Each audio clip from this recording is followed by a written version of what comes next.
Download this code from codegive.com, link in the description below. Okay, let's dive into the fascinating world of determining the day of the week for a given date. This tutorial will cover various methods, from simple calculations to using built-in functions in programming languages. I'll provide detailed explanations, code examples in Python, which is quite readable, and cover the underlying principles. Understanding the problem, the core concepts.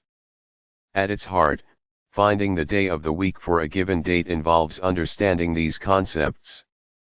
1. Cyclical nature of days *. The days of the week repeat in a cycle of 7 days. If you know the day of the week for a specific date, a reference date, you can calculate the day of the week for any other date by counting the number of days between them and taking the result modulo 7, the remainder after dividing by 7. 2. Reference date *. You need a known anchor date. This is a date for which you already know the day of the week. For example,